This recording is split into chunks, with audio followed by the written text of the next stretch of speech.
আমার নতুন ইউটিউব চ্যানেলে তোমাদের সবাইকে স্বাগত। তো আজকে হলো সানডে 2 ফেব্রুয়ারি। আজকে সবাই বলছে নাকি সরস্বতী পুজো, মানে দুদিন পড়েছে, মানে আজকে 12টা সাড়ে 12টা থেকে পড়েছে, কালকে ঠিক ওই 10টার সময় শেষ হয়ে যাচ্ছে। তো কালকেও অনেকের বাড়িতে পুজো হচ্ছে, আজকেও হচ্ছে। এবার আজকে আমি খুব একটা কাউকে দেখছি না শাড়ি টাড়ি পরে বেরোতে। আমি এবছর শাড়ি পরবো কিনা কারণ আমি জানি না, কারণ আমার পরার খুব একটা ইচ্ছে নেই। আর তো কি করা যায়, আজকে তো আমি এখন যাচ্ছি নয়নের সাথে একটু বেরোচ্ছি, নয়ন আজকে আসবে আমাকে নিতে। তো চলো আজকে তো বেরোনো যাক। আর আমি সরস্বতী পুজো সেলিব্রেট করবো মানে কালকে, মানে আমার কাছে সরস্বতী পুজো কালকে, কারণ আমার বাড়িতেও কালকেই পুজো হবে। তো চলো আজকের দিনটা আমি এখান থেকেই স্টার্ট করলাম। এখন যাচ্ছি চোর বাগানে ঠাকুর দেখতে, সরস্বতী ঠাকুর, দুর্গা ঠাকুর দেখতে যাবো, সরস্বতী ঠাকুরও দেখতে যাচ্ছি, হচ্ছে দুর্গা পুজো। তো এই যে এটা হলো চোরবাগানের ঠাকুর, মানে সরস্বতী পুজো। এর যে থিমটা ছিল সেটা হলো প্রশান্তি, মানে খুব সুন্দর একটা প্যান্ডেল হয়েছে, আমার তো খুব ভালো লেগেছে। আর এই সরস্বতী ঠাকুরটাকে একদম পুতুলের মতো দেখতে ছিল, যেটা খুবই ভাইরাল হয়েছে, তোমরা হয়তো জানো। আর এখানে এত লোক দেখতে এসছে, মানে চোরবাগানের যেমন দুর্গা পুজোটাও ফেমাস, সরস্বতী পুজোটাও খুব ফেমাস হয়ে গেছে। মাঠটা অনেকটাই বড় ছিল, কিন্তু একটা ছোট্ট জায়গা নিয়ে সরস্বতী পুজোটা করা হয়েছিল, কিন্তু দেখে মনে হচ্ছিল না এত সুন্দর সাজিয়েছে, মানে তোমরা হয়তো থিমটা দেখে বুঝতেই পারছো। আর এখানে বেশিক্ষণ দাঁড়াতেও পারছিলাম না, খুব ছোট জায়গা বলে আমি তোমাদেরকে বলছিলাম।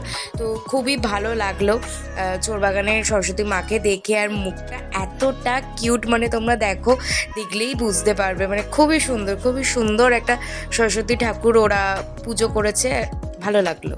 তো আমরা ঠাকুর দেখতে দেখতে চলে এসেছি বাগবাজারের দিকে। আর এইখানে যে ঠাকুরটা আমরা দেখছি, যে সরস্বতী ঠাকুরটা, সেটার থিম করেছিল পল্লীবীথি, মানে খুবই ভালো লাগছিল। একটা পুরনো বাড়ির আদলের যে পুজোটা হয় বাড়িতে, সেই আদলেই বানানো হয়েছিল, থিম পুজোই হচ্ছিল, হয়তো তোমরা দেখে বুঝতে পারছো, খুব সুন্দর। আর সরস্বতী ঠাকুরটা খুবই সিম্পল করা হয়েছিল।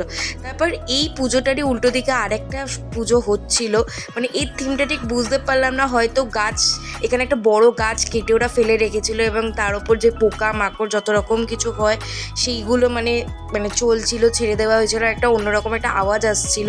তো খুবই ভালো লাগছিল, আর খুবই অন্ধকার ছিল, কিন্তু এই সরস্বতীটা দেখতে মানে জাস্ট দুর্দান্ত, মানে এটা দেখে মনে হচ্ছিলো কোনো রকের পুজো যেরকম হয় ওই রকমই করা হয়েছিল, খুব ভালো লাগলো। মানে এই সরস্বতী ঠাকুরটা দেখে আমার এত সুন্দর লাগলো যে কি বলবো। এক তো লেগেছিল চোরবাগানের সরস্বতী ঠাকুরটা, দেন এই ঠাকুরটাও খুব সুন্দর লাগলো আমাদের। তো দারুণ দারুণ। এবার চলে এসেছিলাম টালাপত্রয়ের ঠাকুর দেখতে। হ্যাঁ, টালাপত্র এবার পড়েছে শতবর্ষে, আর ওরা যেভাবে দুর্গা পুজোতে সাজায়, লাইটিং দেয়, আর যেভাবে যতটুকু ঘোরানো হয় ঠাকুর দেখার জন্য ঠিক ততটুকুভাবেই ঘোরাচ্ছিল। আর লাইটিং মানে সারা রাস্তা লাইটিং করেছিল, মানে দুর্গা পুজো যেরকমভাবে হয়, মানে তোমাদেরকে বলছি এরকম চারদিকে জায়েন্ট স্ক্রিন লাগিয়েছিল, লাইটিংয়ে তো ভরিয়ে দিয়েছিল। আর এখানে দেখো মানে সব রকম ছেলেমেয়েরা পাঞ্জাবি আর শাড়িতে ভরে গেছিলো, আর আমি শুধু মানে এখানে জিন্স প্যান্ট পরে গেছিলাম। আমি মনে হয় সেদিন একটু অড দেখতে লাগছিলাম, সে যাই হোক আমার মনটা খুব একটা ভালো ছিল না, আমি বলবো তোমাদেরকে ভিডিওর পরে কেন ভালো ছিল না। আর এই 100 বছরের জন্য ওদের যে প্রদর্শনী ছিল খুব ভালো ছিল, আমি বলবো খুবই ভালো লাগছিল। আর সব থেকে বড় কথা, দুর্গাপুজোর লাইন তো 1-2 ঘন্টা দাঁড়াতে হয়, কিন্তু সরস্বতী ঠাকুর দেখতে গিয়েও আমাদেরকে 1-2 ঘন্টা দাঁড়াতে হয়েছিল, মানে 1-2 ঘন্টা না, মানে আধ ঘন্টা 40 মিনিটসও দাঁড়াতে হয়েছিল ঠাকুর দেখার জন্য। সে যাই হোক, মানে খুবই ভালো লাগছিল, কিন্তু এই ভিড় এড়িয়ে ঠাকুর দেখতে আমারও খুব ভালো লাগে না, কি বলবো। যাই হোক, ঠাকুর তো দেখতেই হবে, যখন দাঁড়িয়েছি একবার ঢুকে গেছি, লাইন তো একটুখানি দেব। আর চারিপাশটা এত সুন্দর, এত কামভাবে ভালো লাগছিলো, আর মিউজিকটাও সেরকমই হচ্ছিলো, ঠাকুরটাও বেশ ভালো লাগলো আমার দেখতে। আর এটা কি থিম হয়েছিল আমি জানি না, যারা যারা চোরবাগানের ঠাকুর দেখেছো, সরি, যারা যারা টালাপত্রের ঠাকুর দেখেছো তারা প্লিজ বলো ওদের থিমটা কী হয়েছে, আমি ঠিক বুঝতে পারিনি। তো যাই হোক, খুব ভালো লাগলো, আর প্রতিমাটাও খুব সুন্দর ছিল, খুবই ভালো লেগেছে। আর তোমরা কারা কারা টালাপত্রের ঠাকুর, চোরবাগানের ঠাকুর দেখেছো প্লিজ আমাকে কমেন্ট করে জানিও। আমি তো সব রকমের ঠাকুরই দেখেছি, মানে দুর্গা পুজোর মতো যে সরস্বতী পুজো চারদিকে হয় আর এরকম মানে থিম পুজো হয়, খুবই ভালো লাগছিল। আর জায়গাটা দেখো পুরো ভরে গেছে, মানে যে যেখান থেকে পারছে মানে ছবি তুলছে। আর এই কিছু কিছু জ্ঞানী মহাজ্ঞানীদের ছবি ছিল, সেই ছবিগুলোই ফুটে উঠছিল, খুব ভালো লাগছিল। আর খুব একটা ভালো মানে মিউজিক হচ্ছিল, যেটা বললাম। তো মিউজিকটা দিলে কপিরাইট এসে যাবে বলে সেইভাবে মিউজিক দিইনি। এখন এসছি বাড়ি, আর এই ভিডিওটা আমি শেষ করব না, এই ভিডিওটা কন্টিনিউ থাকবে, কারণ কালকেও সরস্বতী পুজো, তো একটা সরস্বতী পুজোর আমেজ থাকবে। মানে দুদিনের ব্লগ, মানে দুদিনের ভিডিও করা ব্লগ একদিনে যাবে, মানে একটা ভিডিওতে আসবে। তো আজকের দিনটা তো এরকম কাটলো, তোমরা দেখলে। আর কালকে সকাল থেকে কেমন কাটে দিনটা, চলো সেটাও দেখবো। কালকের দিনটার কোনো প্ল্যান নেই, প্ল্যান হয়ে যাবে, আমরা নয়নের প্ল্যান সঙ্গে সঙ্গে হয়ে যায়। তো তো কালকের দিনটা কি করা যায়, তো চলো টু বি কন্টিনিউড। আর ভিডিও দিতে একটু দেরি হচ্ছে, কিছু করার, আমার শরীরটা একটু খারাপ ছিল, আবার ভিডিও আসবে। তো টু বি কন্টিনিউড এই ভিডিওটা।